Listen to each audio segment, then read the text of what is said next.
नमस्कार, मैं हूं आपके साथ उमा पाल और आप देख रहे हैं स्टार न्यूज प्लस। आप सभी दर्शकों को स्टार न्यूज प्लस की टीम की तरफ से हैप्पी न्यू ईयर।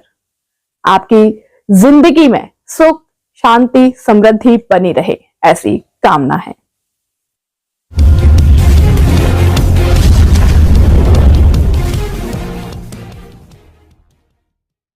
एक बार फिर 2022 जैसी स्थिति बनने लगी है। नीतीश कुमार की पार्टी संकट में दिख रही थी। बीजेपी पर आरोप लग रहे थे कि वो नीतीश को कमजोर करने की कोशिश कर रही है, जिसके बाद नीतीश कुमार एनडीए छोड़ महागठबंधन में चले गए थे और अब एक बार फिर बीजेपी पर जेडीयू को कमजोर करने के आरोप लगाए जा रहे हैं। नीतीश कुमार दिल्ली से लौटे हैं, उसके बाद से ही उन्होंने मौन धारण कर लिया है। आरजेडी नेताओं के सोशल मीडिया अकाउंट पर सरकार का विरोध गायब हो गया है, उसकी जगह बीजेपी पर निशाने साधे जा रही हैं। लालू और नीतीश के करीबी आरजेडी विधायक भाई वीरेंद्र सिंह ने नीतीश को महागठबंधन में आने का न्योता दे दिया है। खबरें तो यहां तक आ रही हैं कि लालू और नीतीश के बीच बातचीत भी हुई है और नीतीश कुमार लालू से मुलाकात करने राबड़ी देवी के आवास भी जा सकते हैं। इस बीच बिहार के नए राज्यपाल मोहम्मद आरिफ खान ने नीतीश कुमार से मुलाकात की और उसके कुछ घंटों बाद अब तेजस्वी यादव भी राज्यपाल से मिलने पहुंच गए। नीतीश कुमार राज्यपाल से मिलने के लिए गए तो उनके साथ डिप्टी सीएम नहीं थे। इसके बाद अब चर्चा शुरू हो गई है कि 14 या 15 जनवरी को बिहार में महागठबंधन की सरकार बन सकती है। इसे लेकर तमाम सवाल उठ रहे हैं, लेकिन नीतीश कुमार की तरफ से इन सवालों का जवाब नहीं दिया जाना ही बीजेपी को परेशान कर रहा है। इस बीच बीपीएससी छात्रों के आंदोलन ने भी बीजेपी को बैकफुट पर धकेल दिया है। संघ और बीजेपी के बीच के रिश्तों के बीच तल्खियां बढ़ती जा रही हैं, जिसकी वजह है पार्टी के राष्ट्रीय अध्यक्ष के पद पर दोनों की पसंद का एक ना होना। संघ अपनी पसंद का अध्यक्ष चाहता है, लेकिन बीजेपी संघ की पसंद को लगातार खारिज कर रही है, जिसके चलते दोनों के रिश्तों में तल्खियां बढ़ती जा रही हैं। संघ की बीजेपी से नाराजगी आरएसएस चीफ मोहन भागवत के बयानों में भी नजर आती है और अब एक बार फिर आरएसएस के मुखपत्र पांचजन्य ने तीखा लेख लिखकर बीजेपी को सीधे सीधे शब्दों में समझा दिया है। आरएसएस के मुखपत्र पांचजन्य ने मोहन भागवत के मंदिर मस्जिद पर दिए बयान का समर्थन किया। अपने संपादकीय में मंदिरों पर ये कैसा दंगल में पांचजन्य ने लिखा, मंदिरों का राजनीतिक फायदे के लिए इस्तेमाल स्वीकार्य नहीं है, इसे राजनीति का हथियार नहीं बनाना चाहिए। भागवत का बयान गहरी दृष्टि और सामाजिक विवेक का आह्वान है। दरअसल ये पूरा मामला मोहन भागवत के पुणे में दिए गए बयान के बाद शुरू हुआ। 19 दिसंबर को आरएसएस चीफ मोहन भागवत ने पुणे में कहा था कि राम मंदिर के निर्माण के बाद कुछ लोगों को लगता है कि वो नई जगहों पर इस तरह के मुद्दे उठाकर हिंदुओं के नेता बन सकते हैं। हर दिन एक नया मामला उठाया जा रहा है, इसकी इजाजत कैसे दी जा सकती है? भारत को दिखाने की जरूरत है कि हम एक साथ रह सकते हैं। और अब पांचजन्य ने भी भागवत की बात दोहरा दी है। अब देखना होगा कि बीजेपी संघ की नाराजगी को कैसे दूर करती है, क्योंकि बीजेपी अच्छी तरह जानती है कि संघ की नाराजगी आगामी चुनावों में उसे नुकसान पहुंचा सकती है, क्योंकि दावा किया जा रहा है कि महाराष्ट्र और हरियाणा में संघ की सक्रियता के चलते ही बीजेपी को जीत मिली, जबकि लोकसभा चुनाव में संघ की नाराजगी का हर्जाना बीजेपी को लगातार खटपट की खबरें सामने आ रही हैं, तो वहीं अब इसकी आंच यूपी तक पहुंच गई है। यूपी में योगी कैबिनेट में मंत्री आशीष सिंह पटेल ने राज्य की एसटीएफ से अपनी जान को खतरा बताया है। इसके साथ ही मंत्री पटेल ने अपने तकनीकी शिक्षा विभाग में गड़बड़ियों के आरोपों के पीछे बड़ी साजिश का भी आरोप लगाया है। बता दें कि मंत्री आशीष सिंह पटेल अपना दल एस की राष्ट्रीय अध्यक्ष अनुप्रिया पटेल के पति हैं।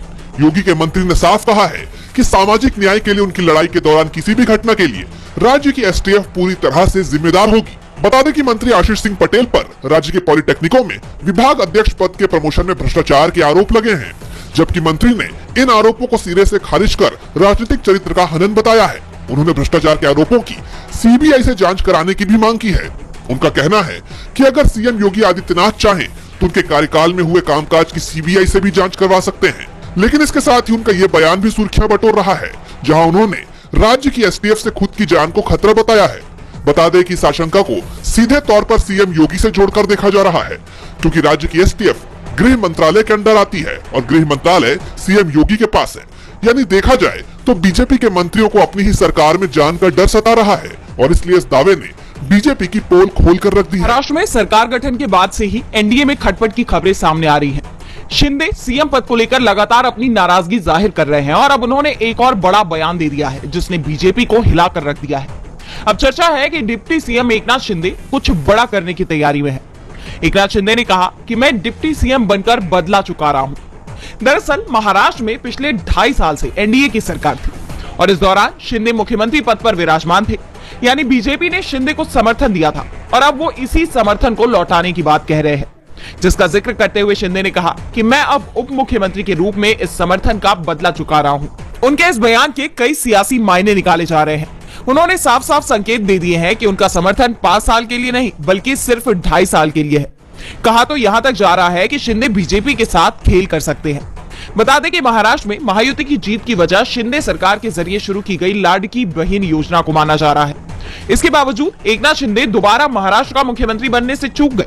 बीजेपी ने शिंदे से किनारा करते हुए देवेंद्र फडणवीस को मुख्यमंत्री की कुर्सी सौंपी, जिसके बाद से महायुति में दरार देखने को मिल रही है और अब शिंदे के बयान से ये दरार बढ़नी तय है। आतिशी ने दिल्ली एलजी विनय सक्सेना को लेकर बड़ा दावा किया है। आतिशी का दावा है कि बीजेपी दिल्ली में मंदिरों और बौद्ध मंदिरों को ध्वस्त करने की योजना बना रही है। उन्होंने कहा कि धार्मिक समिति पहले दिल्ली सरकार के गृह मंत्रालय के अधीन आती थी, लेकिन पिछले साल दिल्ली के एलजी ने आदेश पारित किया कि धार्मिक समिति के अधिकार कानून और व्यवस्था का मुद्दा है और अब धार्मिक समिति केंद्र सरकार के अधीन आती है। उन्होंने आगे कहा कि समिति की सिफारिशें सीधे एलजी को भेजी जाती हैं। समिति के फैसले एलजी की मंजूरी के लिए भेजे जाते हैं। 22 नवंबर की बैठक का विवरण दिखाते हुए सीएम आतिशी ने कहा, इस बैठक में सुंदर नगरी के बौद्ध मंदिर समेत 6 मंदिरों को ध्वस्त करने का निर्णय लिया गया है। इस बौद्ध मंदिर में बाबा साहब अम्बेडकर की प्रतिमा भी है। दिल्ली सीएम ने आगे कहा कि फैसले को मंजूरी के लिए बीजेपी ने नियुक्त एलजी साहब के पास भेजा। एलजी सक्सेना ने धार्मिक समिति के आदेश को मंजूरी दे दी। डीडीए, दिल्ली पुलिस जैसे अधिकारियों को ध्वस्तीकरण की कार्रवाई करने के लिए कहा गया है। आतिशी ने आगे कहा कि आप और अरविंद केजरीवाल ने पुजारी और ग्रंथियों को 18,000 रुपए वेतन देने की घोषणा भी की है। बीजेपी मंदिरों को ध्वस्त करने की योजना बना रही है। धार्मिक भावनाओं को ठेस पहुंचाने के लिए विधिवंश की कार्रवाई न की जाए। देवताओं की किसी भी मूर्ति या बौद्ध मंदिर को न तोड़ा जाए।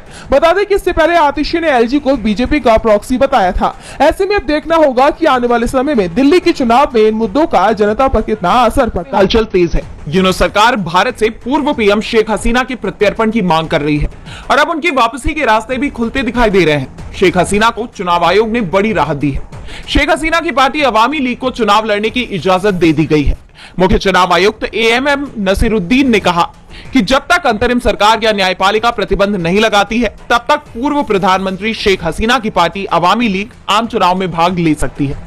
चुनाव आयोग के इस फैसले ने बांग्लादेश की अंतरिम सरकार की चिंता बढ़ा दी है, क्योंकि एक बात तय मानी जा रही है कि यूनुस अपनी कुर्सी छोड़ने को तैयार नहीं है और इसीलिए वो जल्दी चुनाव कराने के मूड में भी नहीं है, क्योंकि अगर चुनाव होते हैं तो मौजूदा हालात में खालिदा जिया की पार्टी बीएनपी की जीत तय है और अब अगर शेख हसीना की पार्टी भी मैदान में उतरती है तो यूनुस के लिए दोगुनी चुनौतियां खड़ी हो जाएंगी।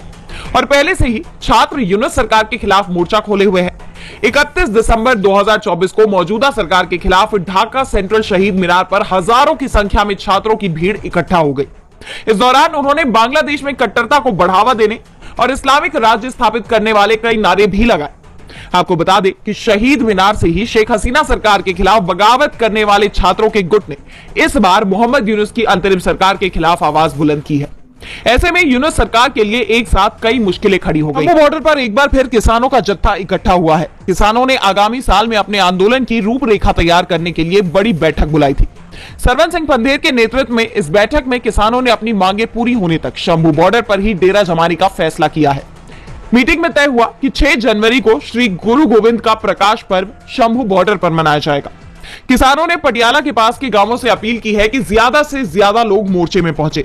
इसमें किसान जत्थेबंदियां अपने कैडर समेत शामिल होंगी। इस बैठक में मांग उठी कि पंजाब सरकार के विंटर सेशन में केंद्र सरकार द्वारा जारी कृषि मार्केटिंग पॉलिसी के ड्राफ्ट को रद्द किया जाए और किसानों की अन्य 13 मांगों के हक में पंजाब सरकार प्रस्ताव पास करे। किसानों ने कहा कि आने वाले वक्त में शंभू बॉर्डर पर डेरा डाले किसानों की संख्या भी बढ़ाई जाएगी। वहीं दिल्ली कूच को लेकर भी इस बैठक में चर्चा की गई। हालांकि फिलहाल कोई तारीख सामने नहीं आई है, लेकिन जल्दी ही इसका ऐलान हो जाएगा। इसके साथ ही किसानों ने यह भी साफ कर दिया है कि जब तक केंद्र सरकार उनकी मांगों पर कोई ठोस फैसला नहीं लेती, तब तक ये आंदोलन जारी रहेगा। वहीं खनौरी बॉर्डर पर किसान नेता जगजीत सिंह डल्लेवाल के अनशन को 37 दिन बीत गए। ऐसे में अब खनौरी बॉर्डर संघर्ष का केंद्र बिंदु बन गया है। सरकार पर दबाव बनाने के लिए अब 4 जनवरी को खनौरी मोर्चे पर किसानों की तरफ से महापंचायत की जाएगी। किसानों का कहना है कि जगजीत सिंह डल्लेवाल की हालत बेहद गंभीर है और इसलिए कोई भी उन्हें नए साल की बधाई संदेश न भेजे। ये वक्त खुशी का नहीं बल्कि चुनौतियों का सामना करने का है। सभी साथी 4 जनवरी सुबह 10 बजे खनौरी किसान मोर्चा पर पहुंचे। साथ ही इस आंदोलन को सफल बनाने में सहयोग करें। किसानों के इन तेवरों से साफ है कि वो पीछे नहीं हटने वाले और ऐसे में सरकार क्या कदम उठाएगी या नहीं, ये देखने वाली।